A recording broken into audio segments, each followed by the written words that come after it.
मंदिर में नोटों का धर्म संकट, थाने में नोटों के कमीशन खोर, कंपनी में नोटों के धंधेबाज, बैंक में नोटों के सौदागर और शहर में सिक्कों के सौदागर।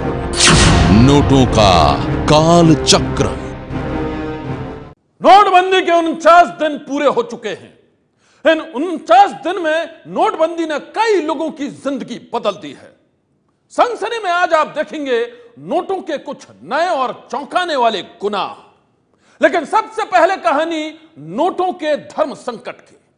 जी हां, हम आपको दिखाते हैं भगवान के मंदिर में क्यों है नोटों की टेंशन। ये उज्जैन का मशहूर महाकालेश्वर मंदिर है। यहाँ हर रोज हजारों भक्तों की भीड़ लगी रहती है। लेकिन इस मंदिर की रौनक पर अब नोटबंदी का असर साफ दिखने लगा है। हम उज्जैन के महाकालेश्वर मंदिर के गर्भगृह में भगवान महाकाल का अभिषेक भी चल रहा है। पंडित जी, हम ये जानना चाह रहे हैं कि नोटबंदी के बाद से कितना असर पड़ा है। नोटबंदी तो सिर्फ असर इतना बड़ा है कि जो यात्रियों की जो संख्या है वो कुछ कम हुई है। महाकाल मंदिर के गर्भगृह से एबीपी न्यूज संवाददाता ब्रजेश राजपूत ने यह रिपोर्ट आपको दिखाई थी। महाकाल मंदिर पर भी नोटबंदी का असर पड़ा और भक्तों की संख्या घटी थी। हालांकि मंदिर 10 दिन पहले कैशलेस हो गया था। कार्ड से पहला दान भी 1 लाख रुपए का मिला। लेकिन अब पंडित पुजारियों ने कैशलेस व्यवस्था का विरोध शुरू कर दिया है। पुजारियों का कहना है कि पूजा और संकल्प के लिए नकदी जरूरी है और नकद के बिना संकल्प पूरा नहीं हो सकता।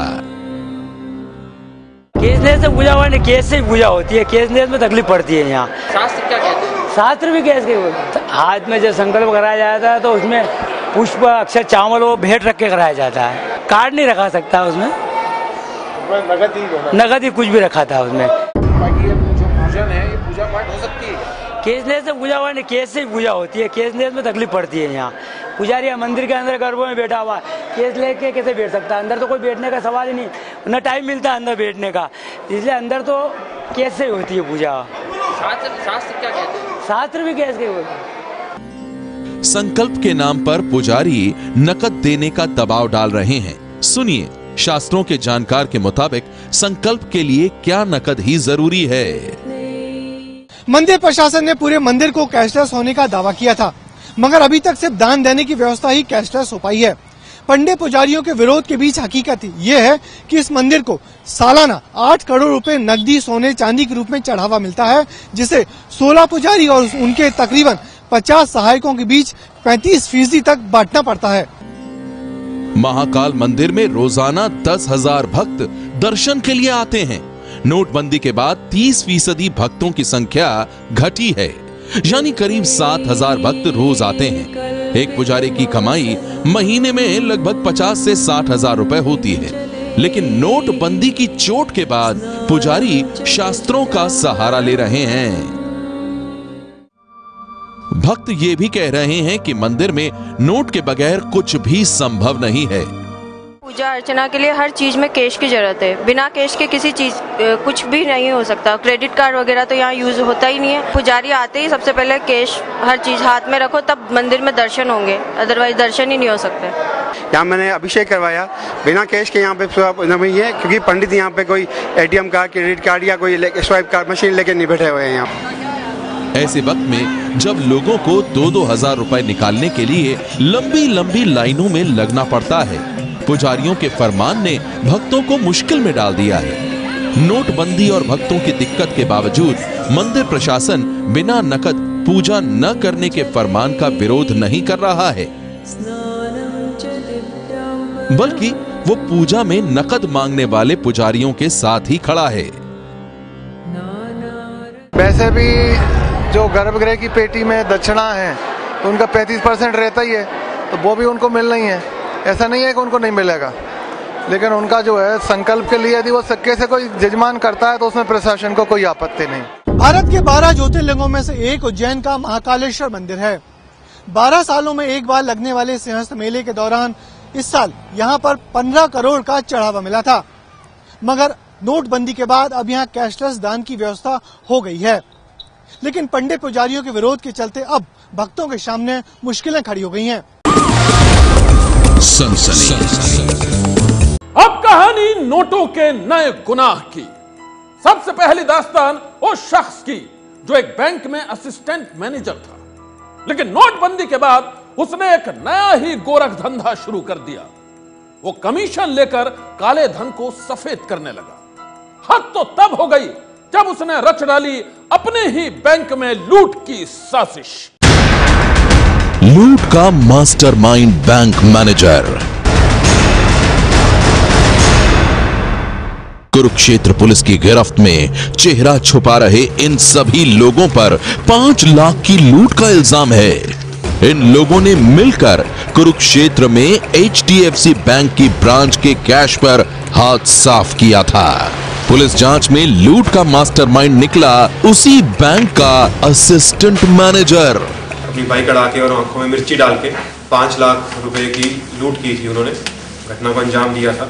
तो वो आज हमने ये ट्रेस की है। वो आता कुछ क्षेत्र पहले ही हमें शक था और बात भी हुई थी कि जो बैंक एम्प्लॉय थे जो उसमें था वो चला रहा था, जो कैश लेके आया था, उनका असिस्टेंट मैनेजर है HDFC बैंक ब्रांच दुराला ब्रांच का, तो he himself was involved in that. Police के मुताबिक बैंक के असिस्टेंट मैनेजर रविंदर ने अपने साथियों के साथ मिलकर लूट की साजिश को अंजाम तक पहुंचाया था। आरोपी रविंद्र पर 10% कमीशन लेकर पुरानी और नई करेंसी की अदला बदली करने के भी आरोप हैं।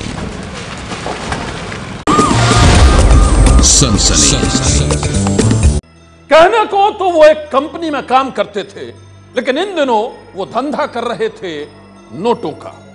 लेकिन एक दिन पुलिस ने जब उनके ठिकाने पर छापा मारा तो पकड़ी गई बदमाश कंपनी। मुंबई से लगे नवी मुंबई के खार घर में एक निजी कार्यालय में छापा मारकर पुलिस ने 45 लाख रुपए जब्त किए हैं। पकड़े गए सभी नोट 2-2 हजार रुपए के थे। पुलिस ने 5 लोगों को हिरासत में लिया है। इनमें से एक दूध सप्लायर, बिल्डिंग मटेरियल सप्लायर और एक डेकोरेटर का काम करता है। ये सभी नवी मुंबई खार घर में एग्रो कंपनी के एक निजी कार्यालय में कमीशन के बदले नोट बदली का रैकेट चला रहे थे। पुलिस की छानबीन में पता चला है कि ये रैकेट 2000 के नोट देकर बंद पुराने हो चुके 1000 का नोट लेता था। पुलिस ने इनकी जानकारी आयकर विभाग को दे दी है। सनसनी के लिए ब्यूरो रिपोर्ट।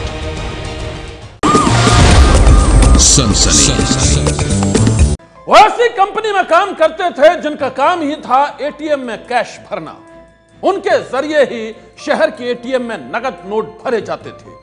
लेकिन एक दिन उन्होंने अपनी कंपनी को धोखा देकर खुद शुरू कर दिया नोटों का धंधा। एटीएम से करोड़ों का कैश गायब। हैदराबाद पुलिस के हत्थे चढ़े हैं 5 शातिर बदमाश। इन बदमाशों पर 1 करोड़ से ज्यादा की ठगी का इल्जाम है। पुलिस के मुताबिक ये बदमाश बैंकों के एटीएम में कैश डिपॉजिट करने वाली कंपनी में काम करते थे, लेकिन इनकी आंखों पर लालच का ऐसा पर्दा पड़ा कि ये लोग कैश पर हाथ साफ करने लगे। 1.88 करोड़ का कैश को मिसअप्रोप्रिएट किए थे। मतलब जो कैश एटीएम में जाना चाहिए उसको निकाल के अपने पर्सनल यूज के लिए निकाल लिए थे। पुलिस के मुताबिक कैश पर हाथ साफ करने वाले गैंग का सरगना कोई और नहीं बल्कि इनका टीम लीडर ही है। वो इतना शातिर दिमाग है कि उसने करोड़ों के फ्रॉड को ऑडिट में फंसने ही नहीं दिया। उसे पहले ही पता रहता था कि किस एटीएम में कैश की जांच कब होगी। ऑडिट से पहले ही वो दूसरे एटीएम से कैश निकालकर वहां जमा करवा देता था। लेकिन नोटबंदी के बाद इन शातिर ठगों का खेल बेपर्दा हो गया। सनसनी के लिए कुरुक्षेत्र से वैभव सलूजा के साथ हैदराबाद से ब्यूरो रिपोर्ट। सनसनी। नोटबंदी के बाद नोटों के काले धंधे तो आपने बहुत देखे, लेकिन अब हम आपको दिखाते हैं सिक्कों के सौदागर। जी हां, दिल्ली में पकड़ा गया है ऐसा गिरोह जिनके पास थी सिक्कों की फैक्ट्री।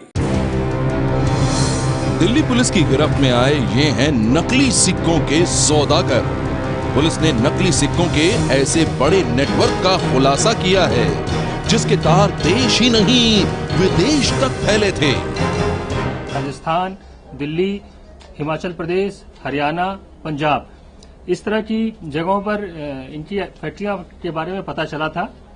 तभी से इन दोनों व्यक्तियों के ऊपर काम दिल्ली पुलिस की स्पेशल सेल कर रही थी, जिसमें कल शाम के समय एक स्पेसिफिक इन्फॉर्मेशन में इसमें से एक व्यक्ति शिवकार लूथरा, जिसको कि मोहन गार्डन के एरिया से में अप्रहेंड किया गया था और इसको बाद में अरेस्ट किया गया। इसके पास से लगभग 17,000 रुपए के fake coin, counterfeit coin recover हुए। एक गाड़ी भी इसके पास से रिकवर हुई है जो वेरीफाई किया जा रहा है। पुलिस ने सिक्कों के सिंडिकेट से 17,500 रुपए के 10 और 5 के जाली सिक्के बरामद किए हैं। सिक्कों की फैक्ट्री चलाने वाला मास्टरमाइंड भी गिरफ्तार हो चुका है। पूछताछ में पता चला है कि वो पिछले 19 साल से कर रहा था सिक्कों का धंधा।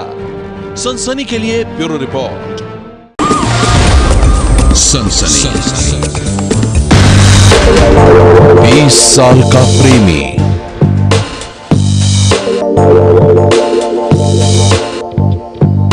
लगता है किसी के दिल पे बिजली गिराने की तैयारी है।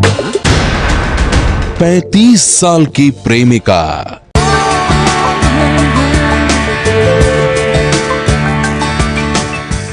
क्यों? कैसी लग रही हूं मैं? और बंद कमरे में खूनी साजिश।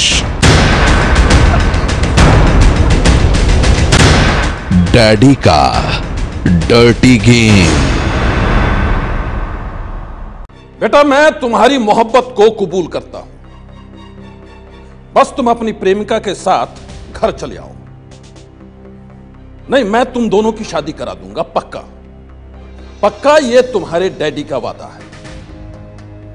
जी हां, उस शख्स ने कुछ इसी तरह अपने बेटे को फोन किया था और जब अपने पिता के कहने पर बेटा मिलने आया तो शुरू हो गई एक खतरनाक साजिश, ऐसी खूनी साजिश जिसके खुलासे ने सारे शहर में फैला दी है सनसनी। वो 20 साल का था और वो 35 साल की। वो दुनिया की तलबगारी से बेखबर था और वो 3 बच्चों की मां थी, लेकिन इसके बाद भी दोनों का दिल एक दूसरे के लिए धड़कता था। दोनों एक दूसरे से बेइंतहा मोहब्बत करते थे, ताउम्र साथ जीना चाहते थे, लेकिन वो जो चाहते थे वो हुआ नहीं, और जो हुआ उसकी कहानी बेहद ही खौफनाक है। एक बंद कमरे में जब वो दीवाने मोहब्बत के अरमानों की दुनिया सजा रहे थे, उसी बंद कमरे में दोनों को बेरहमी से मौत के घाट उतार दिया गया। पहले प्रेमिका को मारा गया और फिर प्रेमी की भी जिंदगी छीन ली गई। दिल दहला देने वाली यह दास्तान यूपी के कन्नौज की है, जहां एक पिता ने ही अपने बेटे और उसकी प्रेमिका को मौत के घाट उतार दिया। लेकिन क्यों? यह पूरी कहानी बेहद ही सनसनीखेज है। पुलिस की गिरफ्त में खड़ा यह वही शख्स है जिसने अपने 20 साल के लड़के के साथ ही 35 साल की उसकी प्रेमिका को भी मार डाला है। नाम है महेंद्र सिंह। पुलिस के मुताबिक महेंद्र सिंह का बेटा अन्नू पड़ोस में रहने वाली एक महिला सलमा से बेहद प्यार करता था। सलमा 3 बच्चों की मां थी, लेकिन इसके बाद भी अन्नू सलमा के साथ ही जीना चाहता था। वो सलमा से शादी करना चाहता था, लेकिन जमाना इसके खिलाफ था। सलमा के साथ अन्नू के घर वालों को भी दोनों का ये रिश्ता पसंद नहीं था, और जब घर वालों ने दोनों के प्यार पर पहरा बिठा दिया तो अपनी मोहब्बत को सलामत रखने के लिए वो घर से भाग गए। पुलिस के मुताबिक अन्नू और सलमा के घर से भागने के बाद सलमा के घर वालों ने इलाके के मुखिया से इस बात की शिकायत की। पंचायत बैठी और फिर ये फैसला लिया गया कि सलमा का पति अन्नू के खिलाफ पुलिस में कोई रिपोर्ट दर्ज नहीं करवाएगा, लेकिन इसके बदले अन्नू के घर वालों को 2 लाख रुपयों के साथ ही 4 बीघा जमीन भी सलमा के घर वालों को देनी होगी। पुलिस के मुताबिक महेंद्र सिंह इसी बात से बेहद खफा था। उसने ठान लिया था कि वो सलमा के घर वालों को न तो रुपए देगा और न ही जमीन, चाहे इसके लिए उसे अपने बेटे अन्नू का कत्ल ही क्यों न करना पड़े। पुलिस के मुताबिक बेटे की मोहब्बत से खफा महेंद्र सिंह ने बेटे को ही ठिकाने लगाने का फैसला कर लिया था। बेटा पिता के इस खूनी फैसले से अनजान था और फिर वो मौत के बिछाए जाल में फंस गया। पुलिस के मुताबिक अपने ही बेटे अन्नू को मौत के घाट उतारने के लिए महेंद्र सिंह ने उसे फोन किया और फिर कहा, बेटा मैं तुम्हारी मोहब्बत को कबूल करता हूं, बस तुम अपनी प्रेमिका के साथ घर चले आओ, मैं तुम दोनों की शादी करा दूंगा, पक्का, ये तुम्हारे डैडी का वादा है। पुलिस के मुताबिक अपने पिता की बातों पर एतबार कर अन्नू प्रेमिका सलमा के साथ घर लौट आया और फिर महेंद्र सिंह ने धोखे से दोनों को चाउमीन में जहर मिलाकर खिला दिया। थोड़ी ही देर में तड़प तड़प कर सलमा की मौत हो गई। अन्नू भी मौत की कगार पर ही था, वो भी तड़प रहा था। महेंद्र सिंह ने यह देखा तो उसने अन्नू का गला दबा दिया और फिर उसकी भी मौत हो गई। पुलिस के मुताबिक बेटे और उसकी प्रेमिका को मौत के घाट उतारने के बाद महेंद्र सिंह ने सलमा के घर वालों के खिलाफ ही हत्या का मामला दर्ज करवा दिया। लेकिन पुलिस की जांच में साजिश की ये खूनी कहानी बेपर्दा हो गई और फिर महेंद्र सिंह को गिरफ्तार कर लिया गया। पुलिस को सूचना ये था कि चौकी इंचार्ज को कि पंचायत चल रही है, बट इनको ये नहीं मालूम था कि वहाँ लड़का लड़की दिल्ली से आ गए। तो इसी क्रम में इनको पता, जब ये जो डिमांड्स जो लड़की की तरफ से मांगा जा रहा था वो पूरा नहीं कर पाएंगे, ये समझ गया, और लड़का भी महिला को छोड़ने को तैयार नहीं था। तो इसी में फिर इन लोगों ने अपने भाइयों से मिल के, जो महेंद्र और उनके जो भाई और इनके भतीजों से मिल के यह तय किया कि हम इनको मारेंगे। पुलिस के मुताबिक पकड़े जाने के बाद महेंद्र सिंह ने भी अपना गुनाह कबूल कर लिया है। मोहब्बत के दुश्मन एक पिता की ये खूनी कहानी सुनकर इलाके के लोग भी सन्न हैं। सनसनी के लिए कन्नौज से पंकज श्रीवास्तव की रिपोर्ट। सनसनी। यह दास्तान भी मोहब्बत के दुश्मनों की है। वो दीवाने भी मोहब्बत के सफर पर निकले थे। दोनों की जिंदगी में खुशियां ही खुशियां थी, लेकिन उन खुशियों के साथ एक रोज तबाही भी दस्तक देगी, ये किसी ने नहीं सोचा था।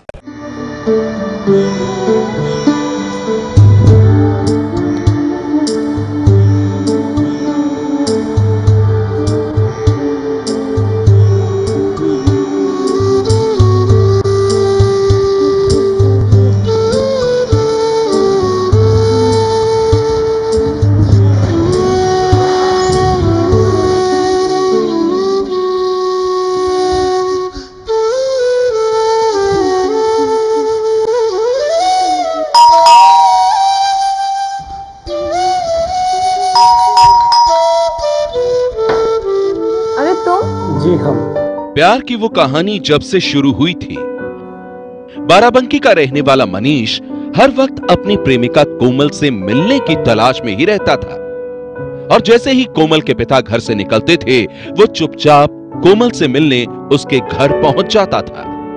अच्छा, तो तुम हमारे घर की निगरानी रख रहे थे? हाँ जी, तुम्हारे घर की तो नहीं, लेकिन तुम्हारी निगरानी जरूर रख रहा था, और तुम तो जानती हो हम ऐसा मौका कभी नहीं छोड़ते।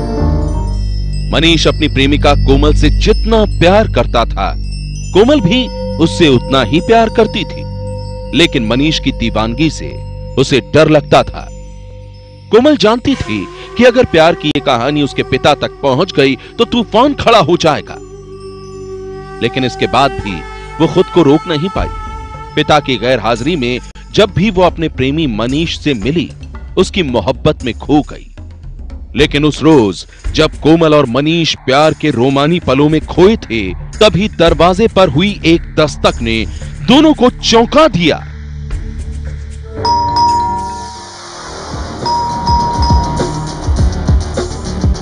कहाँ छुपाऊं तुम्हें? मैं क्या करूं? तुम्हारा बाप तो आज मुझे जान से मार देगा। तो गई तब तुम माने नहीं ना, तुम्हारे साथ मैं भी गई। अच्छा, एक काम करो, मैं दरवाजे के पीछे छुप जाता हूँ। ठीक है।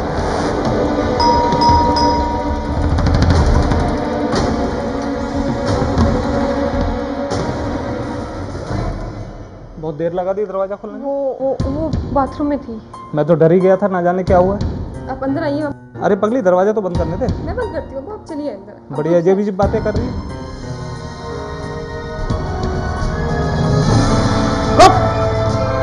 अच्छा, तो ये माजरा था, वो अंदर था तभी दरवाजा नहीं खोल रही थी।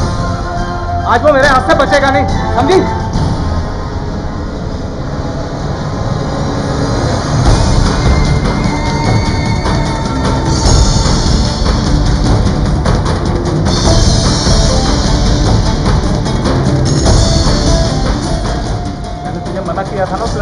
मिला कर। लेकिन तू हमारे मुंह पे काला पोतने से बाज नहीं आई।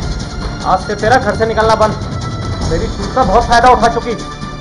आज के बाद अगर उस लड़के से मिली तो मैं ना उसको छोड़ूंगा जिंदा ना तुझको, और मैं भूल जाऊंगा तू मेरी बेटी है, समझी?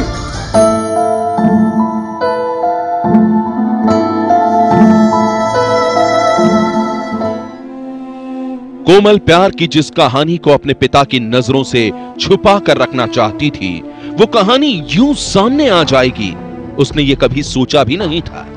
कोमल के पिता ने उसे मनीष के साथ देख लिया था और इसी बात ने कोमल के पिता के गुस्से को 7वें आसमान पर पहुंचा दिया था। कोमल के पिता ने कोमल को चेतावनी देते हुए कहा, अब तुमने कभी मनीष से मिलने की कोशिश की तो मैं उसे जान से मार डालूंगा। और इसी धमकी ने कोमल को थर्रा कर रख दिया था। वो जानती थी कि उसके पिता जो कहते हैं उस पर अमल करने में भी उन्हें देरी नहीं लगती, और इसलिए कोमल बेहद सहमी हुई थी। 1-2 दिन तक तो वो अपने प्रेमी मनीष से नहीं मिली, लेकिन इसके बाद कोमल के लिए खुद को रोकना मुश्किल हो गया। मनीष के बिना उसका हर पल सूना था, और फिर तन्हाई से घिरी कोमल ने मनीष को खत लिखना शुरू कर दिया। खत का जवाब भी खत से मिला। प्यार भरे उस खत में मनीष ने कोमल को लिखा था, मैं तुमसे बहुत प्यार करता हूं, इतना प्यार जितना कि समंदर में पानी भी नहीं है। मैं तुम्हारे बिना जी नहीं सकता। मैं तुमसे शादी करना चाहता हूं। मैंने बचपन से ही तुम्हें चाहा है।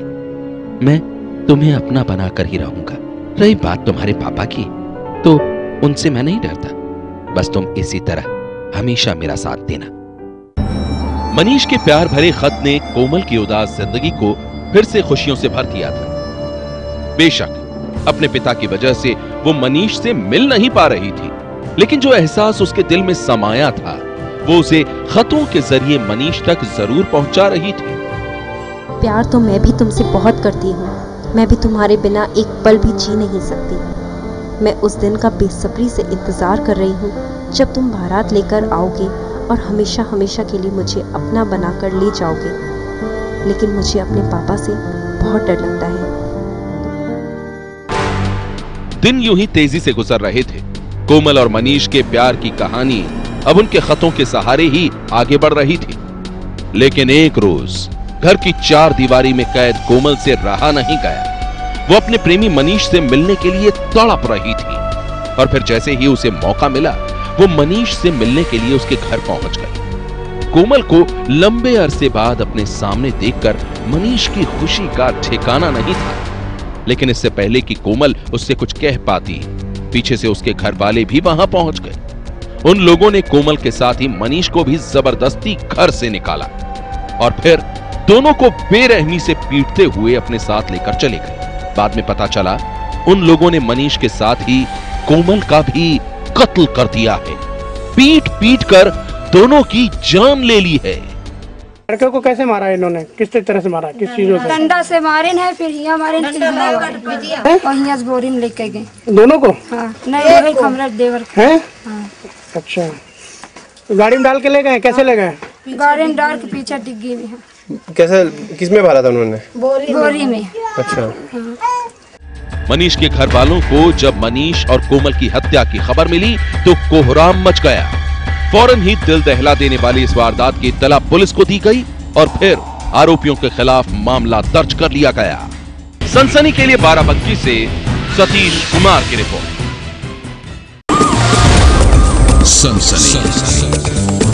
मोहब्बत की एक कहानी भी उसके खौफनाक अंजाम की है। देखिए 2 धड़कते दिलों के बीच मोहब्बत के दुश्मनों की खूनी साजिश। कई बार ऐसा होता है, जिंदगी में पहली बार किसी अजनबी से मुलाकात होती है और उसका चेहरा दिल में समा जाता है। घबराहट होती है, बेचैनी होती है, लेकिन दिल की बात कब और कैसे जुबान तक आ जाती है पता ही नहीं चलता है। इंसान सोचता रह जाता है और उसे हो जाता है प्यार। इलाहाबाद की रहने वाली शीला की नजरें भी जब से अपने पड़ोस में रहने वाले एक लड़के राजू से मिली थी, वो दिल ही दिल में उसे चाहने लगी थी और यही हाल राजू का भी था। वो भी शीला को बेहद चाहता था और जब उससे रहा नहीं गया तो उसने दोस्ती की पहल के साथ शीला से बातचीत का सिलसिला छेड़ दिया। दरअसल बात यह है कि मैंने आपको कई बार कॉलेज में देखा, कई बार आपसे बात करने की कोशिश भी की, लेकिन आज हिम्मत जुटा पाया हूँ। ऐसी कौन सी बात है जिसके लिए आपको हिम्मत जुटानी पड़ रही है? जी दरअसल मैं आपसे दोस्ती करना चाहता हूँ।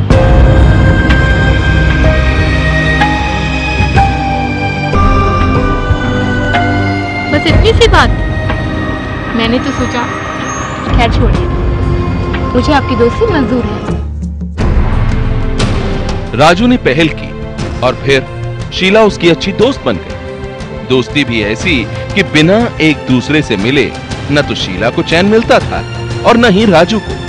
जब भी वक्त मिलता दोनों दोस्त मिलते और फिर बातों में खो जाते। कभी कभार सोचती हूँ कॉलेज में इतनी सारी खूबसूरत लड़कियां हैं पर तुमने दोस्ती का हाथ मेरी तरफ ही क्यों बढ़ाया? वेल, शायद पिछले जन्म के किसी जीवित पन्ने पर तुम्हारा हमारा हिसाब हो, या फिर ये भी हो सकता है कि मैं तुमसे प्यार करता हूँ। हो भी सकता है। इसका क्या मतलब है? अगर प्यार करते हो तो जिता क्यों नहीं देते? डर लगता है कहीं तुमने ना कर दिया तो मेरा तो दिल ही टूट जाएगा। और मैंने कबूल कर लिया तो?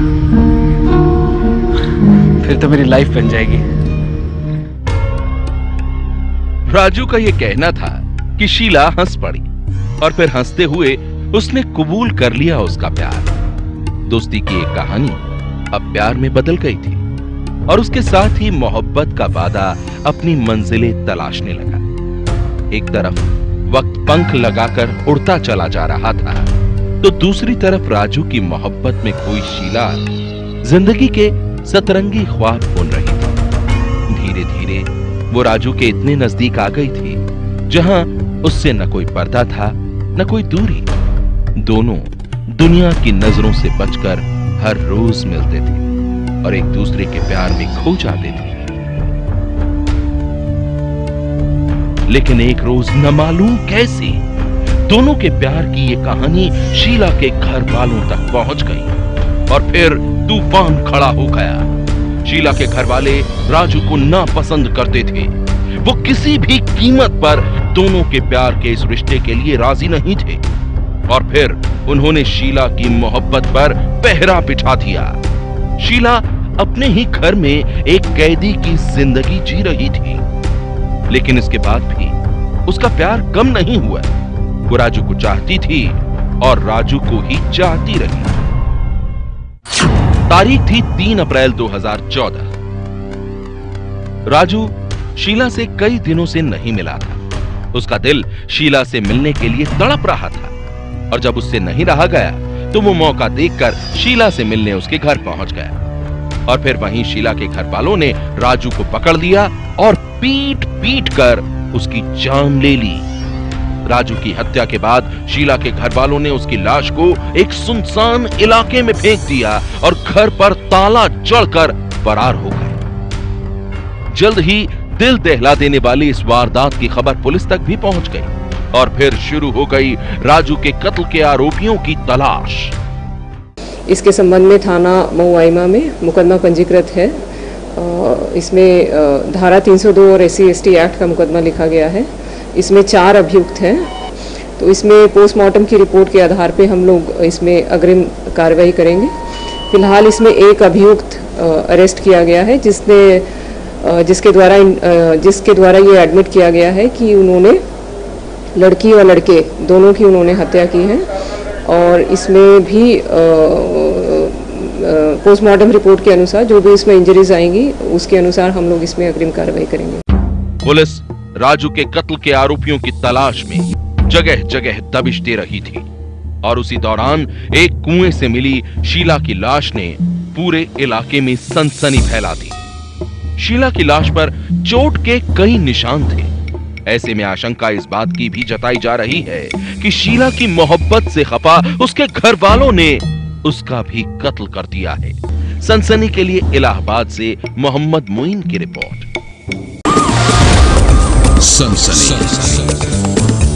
आज की सनसनी में बस इतना ही। आप रहिएगा होशियार, सन्नाटे को चीरती सनसनी फिर देगी दस्तक आपकी दहलीज पर।